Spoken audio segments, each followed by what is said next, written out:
오늘 우리에게 주신 하나님 말씀 신약성경 골로새서 3장 1절에서 11절까지입니다.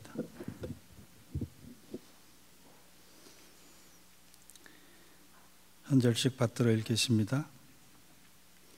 그러므로 너희가 그리스도와 함께 다시 살리심을 받았으면 위의 것을 찾으라. 거기는 그리스도께서 하나님 우편에 앉아 계시느니라.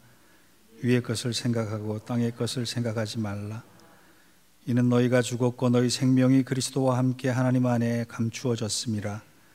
우리 생명이신 그리스도께서 나타나실 그때에 너희도 그와 함께 영광 중에 나타나리라. 그러므로 땅에 있는 지체를 죽이라. 곧 음란과 부정과 사욕과 악한 정욕과 탐심이니 탐심은 우상숭배니라. 이것들로 말미암아 하나님의 진노가 임하느니라. 너희도 전에 그 가운데서 살 때에는 그 가운데서 행하였으나 이제는 너희가 이 모든 것을 벗어버리라. 곧 분함과 노여움과 악의와 비방과 너희 입에 부끄러운 말이라. 너희가 서로 거짓말을 하지 말라. 옛사람과 그 행위를 벗어버리고 새 사람을 입었으니 이는 자기를 창조하신 이의 형상에 따라 지식에까지 새롭게 하심을 입은 자니라. 함께 읽겠습니다. 거기에는 헬라인이나 유대인이나 할렙하나 무할렙하나 야만인이나 수구디아인이나 종이나 자유인이 차별이 있을 수 없나니 오직 그리스도는 만유시요 만유 안에 계시니라. 아멘. 이는 하나님의 말씀입니다.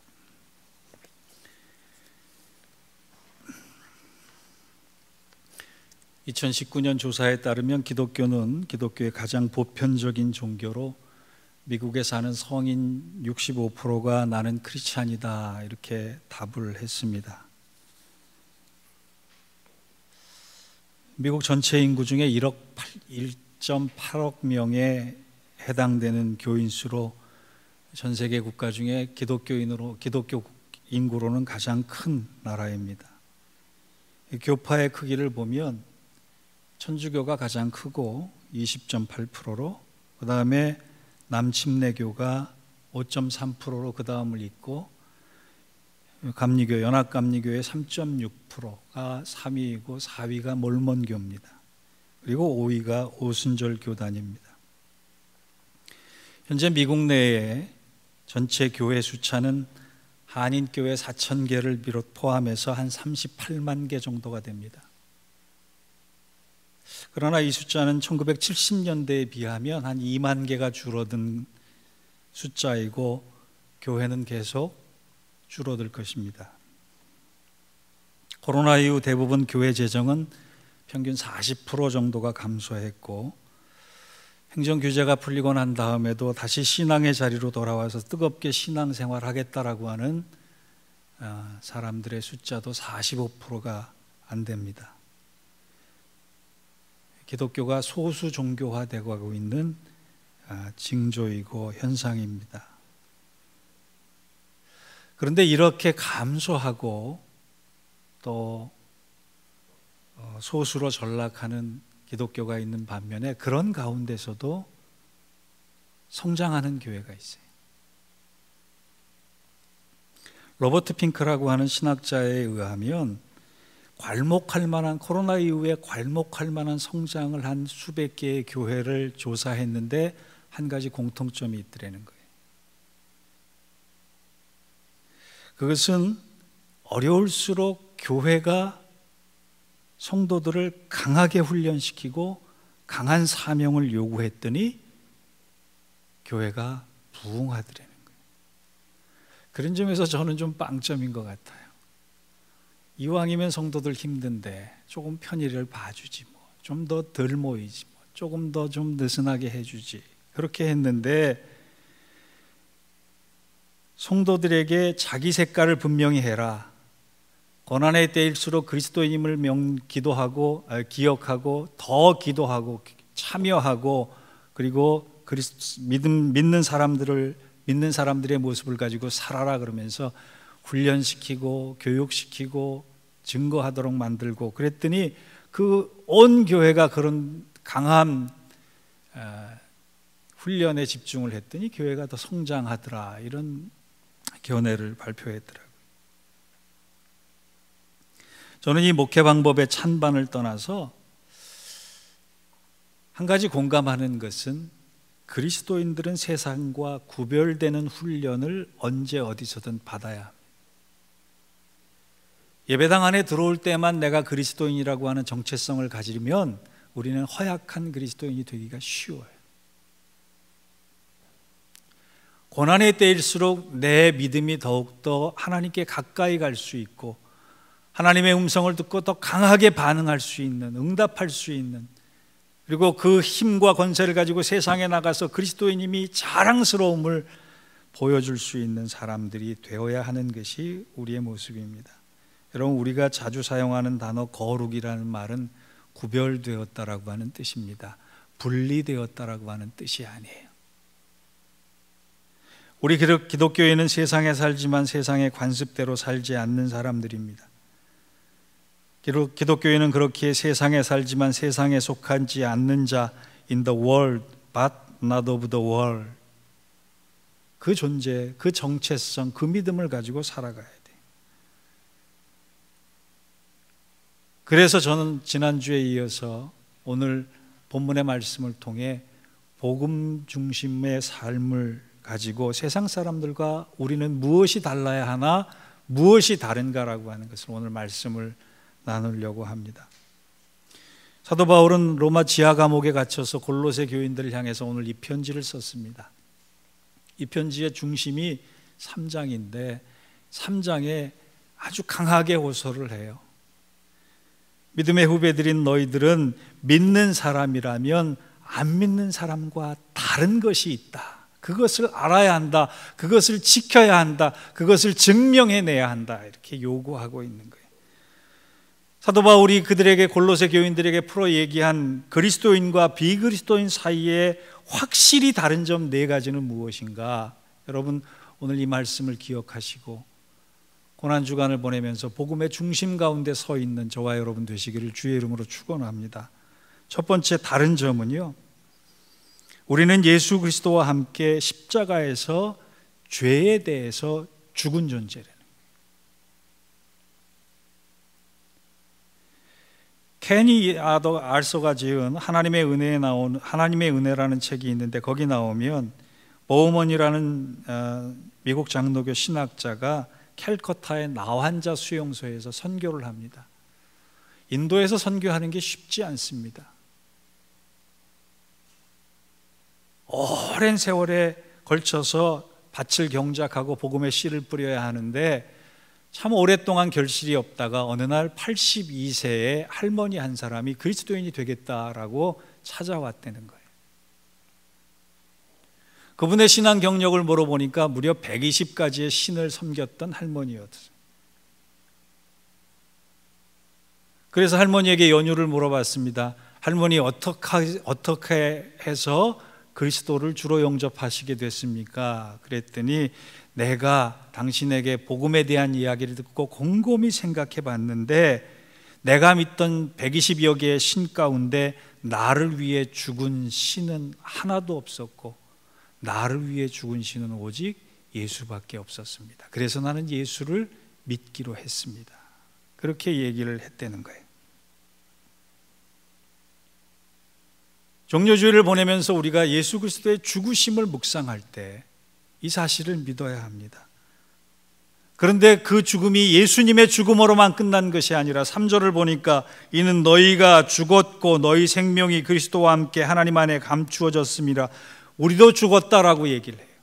그런데 문맥상 보면 왜 우리가 2000년이 지난 지금에 대해서 지금 예수님과 함께 어떻게 죽겠느냐, 물리적으로 시공적으로 불가능하다 얘기하실 수 있는데 이것을 문맥적으로 이해를 하면 너희가 죽었고가 다른 뜻입니다. 그리스도와 함께 너희가 죄에 대해서 죽었다라고.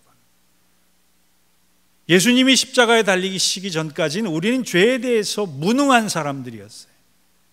죄에 대해서 속박된 사람들이었어요. 죄에 대해서 자유롭지 못한 사람들이었어요. 그런데 예수 그리스도가 우리의 죄의 문제를 해결하기 위해서 죽으실 때 우리도 함께 죽음으로 말미암아 죄로부터 자유할 수 있는, 죄의 권세를 깨트릴 수 있는 존재가 됐다라고 하는.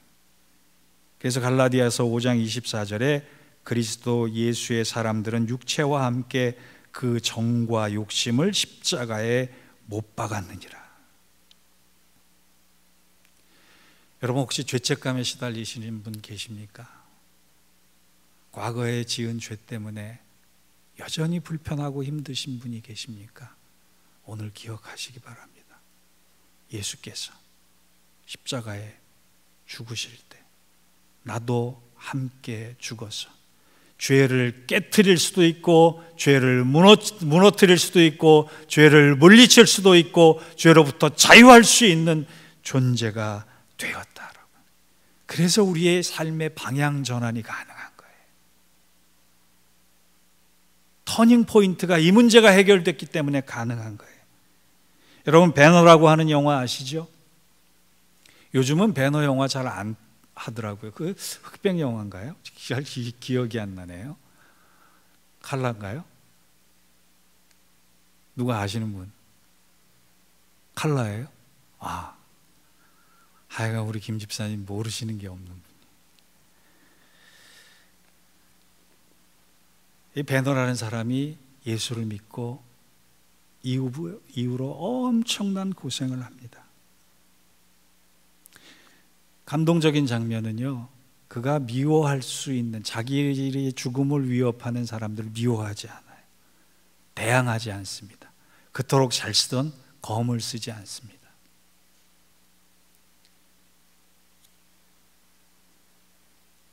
그 배너의 마지막 장면에 아주 주옥 같은 대사가 하나 나옵니다. 내가 예수님께서 십자가에 돌아가실 때 바로 그 현장에 있었노라. 예수님께서 그 억울한 십자가를 지시면서도 큰 소리로 하나님이여 저들의 죄를 사하여 주옵소서, 저들이 하는 것을 모르기 때문입니다. 이 큰 소리를 듣는 순간 내 손에서 검이 떠났음을 느꼈노라. 그러면서 이후로 검을 한 번도 쓰지 않습니다. 검으로 수많은 사람들을 죽였고, 검으로 수많은 사람들을 해쳤고, 검으로 수많은 사람들을 위협했는데, 그리스도를 받아들이는 순간, 그리스도를 영접하는 순간, 그는 검보다 더 무서운 사랑이라고 하는 무기를 가지게 됐고, 그 사랑이라는 무기는 사람을 살리는 무기가 됐습니다.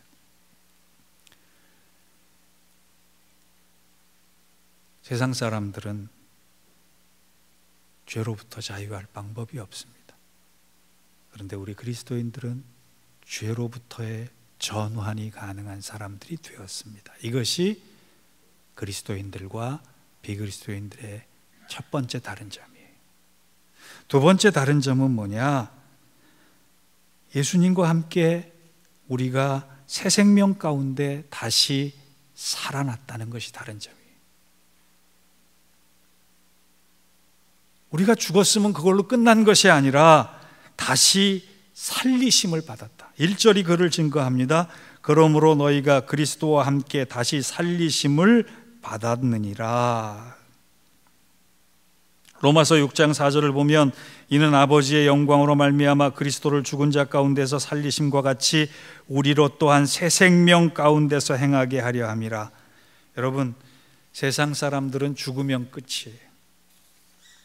그런데 우리는 죽으면 끝이 아니라 죽으면 새 생명이 시작된다는 것이 다른 점이에요. 한국은 국제사회에서 이미 실질적인 사형 폐지 국가입니다. 아직 바이든 정부에 들어서는 사형이 집행되지 않았지만 트럼프 정부 때는 임기 마지막 말에 사형을 집행했어요. 아직도 사형제가 폐지되지 않은 국가가 전 세계적으로 조금 남아 있습니다. 그런데 대부분의 책들을 읽어보면 대부분의 사형수들이 사형을 선고받고 난 다음에는 반성자가 된다, 그런 말이 있어요. 죽음을 눈앞에 두고 자기 삶을 참회하면서 착해진다는 거예요. 그러면서 대부분 신앙을 받아들이는데, 한 장로님의 수기를 읽어보니까 신앙을 받아들인 사람과 신앙을 받아들이지 않는 사람의 마지막 제소 생활도 다르지만 사형을 집행하기 전의 모습도 크게 다르다라고 지금 간증을 하더라고요. 신앙을 받아들이지 못한 사람들, 믿음을 받아들이지 못한 사람들은 죽는 것을 그렇게 두려워하고 거부한다 그럽니다. 사형 집행이 되는 순간까지 사람들을 저주하고 욕하고 그리고 비극적으로 비참하게 죽음을 맞이한다 그래요. 그런데 그 흉악한 죄악을 저지른 사형수들도 신앙을 받아들인 다음에는 형장에 가는 순간까지 교도관들에게 이렇게 농담을 하곤 한답니다. 교도관님, 예수 믿으세요. 나 같은 죄인 예수 믿으면 다시 볼 날이 있습니다. 교도관님도 짐 다 털어버리고 몸만 훌훌 오세요. 그 차이가 뭘까요?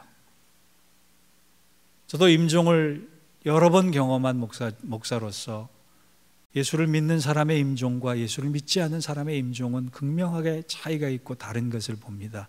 이유가 뭡니까? 세상 사람들은 죽음이 끝이지만 우리는 죽음으로 새 생명에 들어가기 때문에 그렇습니다. 이것이 십자가 사건의 결론이에요. 결말이에요. 십자가 사건을 통해 얻어진 사랑의 열매입니다. 이것을 믿으실 수 있는 저와 여러분 되시기를 바랍니다. 셋째, 다른 점은요, 새 생명을 주셨는데 그 새 생명이 지금은 비밀로 감춰져 있다는 거예요. 3절을 읽어보겠습니다. 이는 너희가 죽었고 너희 생명이 그리스도와 함께 하나님 안에서 감추어져 있습니다. 여러분, 예수 믿어도 죽는 모습은 똑같아요. 예수 믿지 않는 자와 죽는 모습을 가지고는 별 차이가 없어요. 그런데 하나님께서 예수 그리스도의 십자가 사건을 통해서 그 새 생명을 비밀로 감추어 두셨다라고 해요. 그게 무슨 소리냐? 여러분, 장애인이 일생을 고통스럽게 살다가 예수 잘 믿었는데 죽었어요. 또 어떤 경우에 우리가 육신을 화장하잖아요. 죽고 나면 부활할 때 어떻게 그 육신을 어떻게 덧입어요? 아픈 사고사나 비극적 죽음이나 병사나 인간적인 눈으로 보기에는 너무나 안타까운 죽음, 그것을 어떻게 해석해야 되느냐 말이에요. 아시안 증오 범죄로 인해서 무고한 생명들이 사라졌는데 그 마지막 총을 3발씩이나 맞고 죽어야 했던 한 사람의 엄마, 한 사람의 아내, 그걸 어떻게 해석해야 되느냐 말이에요. 그럴 때 여러분 떠올라야 할 말씀이 오늘 3절 말씀이에요. 이는 너희가 죽었고 너희 생명이 그리스도 안에 그리스도와 함께 하나님 안에 감추어져 있다. 여러분, 우리는 지금 모습이 진짜 모습이 아니라는 거예요. 진짜 모습은 하나님 우편에 앉아 계시는, 앉아 있을 수 있는 그 순간이 올 때 진짜 모습이 나타나는데 그 모습은 비밀이다. 지금은 풀 수 없는 모습, 지금은 다 할 수 없는 모습이다. 그러나 중요한 것은 그 영광된 모습 안에 새 생명이 있다라고 하는 거예요. 여러분, 그래서 그리스도인에게 죽음은 아무 때나 갈 수도 있고 어떤 모양으로도 갈 수 있는 겁니다. 중요한 건 내가 예수 그리스도의 자녀가 돼서 구원받았다면 마지막 날에 새 생명의 비밀이 벗겨지고 영광된 모습으로 나타나게 된다는 것이에요. 그러므로 이 땅에 살면서 우리가 가난하거나 병약하거나 일찍 죽거나 아프게 죽거나 해도 너무 슬퍼하지 않을 것은 하늘의 부요가, 하늘의 영광이, 하늘의 비밀이 우리 안에 들어와 있기 때문에 그래요. 우리 한번 따라해 봅시다. 우리는 하늘에 앉아서 세상을 사는 사람이다. 눈으로 보여지는 것, 손으로 만져지는 것, 머리로 깨달아지는 것, 그것이 전부가 아니라 하나님 영광 안에 쌓인 비밀을 어느 날 우리가 비닐이 벗겨져서 다 볼 수 있는 그날이 분명히 온다라고 하는 사실이에요. 그게 복음이에요. 그러므로 여러분, 혹 슬픈 죽음을 가슴속에 가지고 있다면 그 슬픈 죽음 안에 하나님의 사랑이 담기는 순간 비밀이 되고, 그 비밀은 영광이 돼서 내가 볼 날이 올 것이다 믿으실 수 있는 여러분들 되시기를 주의 이름으로 축원합니다. 마지막 네 번째로 뭐가 다르냐? 이 세상 심판날에 그리스도와 함께 우리의 참된 영광이 나타남이 다르다는 거예요. 세상 사람들은 그냥 끝이고 종말이고 심판인데 우리는 그 순간이 참된 영광이 된다는 거예요. 4절이 그 말씀을 증거합니다. 우리 생명이신 그리스도께서 나타나실 그때 너희도 그와 함께 영광 중에 나타나리라. 여러분, 예수님의 부활은 2000년 전에 끝났던 사건이 아니라 아직도 연속적으로 진행이 되며 마지막 부활은 주님 재림하실 그날에 우리가 부활한다라고 하는 사실로 증명이 된다는 거예요. 우리가 부활할 때에는 성경이 말씀하듯이 천군 천사의 나팔 소리와 함께 그리스도께서 영광된 모습으로 재림할 때 그리스도와 함께 우리도 영광된 모습에 참여할 수 있게 된다는 거예요. 그런 의미에서 여러분, 찬송가 180장을 부를 때는요, 고백을 다 해서 불러야 돼요. 믿음을 다 해서 불러야 돼요. 하나님의 나팔 소리 전지진동할 때에 예수 영광 중에 구름 타시고 천사들을 세계 만국 모든 것에 보내어 구원 얻은 성도들을 모으리. 나팔 불 때 나의 이름, 나팔 불 때 나의 이름, 나팔 불 때 나의 이름, 부를 때에 잔치 참여하겠네. 누구 이름? 여러분의 이름. 그 모습이 마지막 심판날, 세상 사람들은 심판의 날이지만 우리에게는 영광된 날이 된다는 거예요. 그것이 세상과 우리가 다른 점입니다. 그렇기 때문에 그리스도인들은 기억해야 할 것이 있어요. 과거에 우리는 예수님과 함께 죽었습니다. 과거에 우리는 예수님과 함께 다시 살아났습니다. 다시 살아남의 생명, 새 생명은 하나님 안에 감추인 비밀로 지금은 보이지 않지만 마지막 날에, 구원의 날에, 구원의 완성의 날에 그 비밀이 보여지고 예수님과 함께 영광 중에 거하게 된다는 사실을 잊지 않는 것입니다.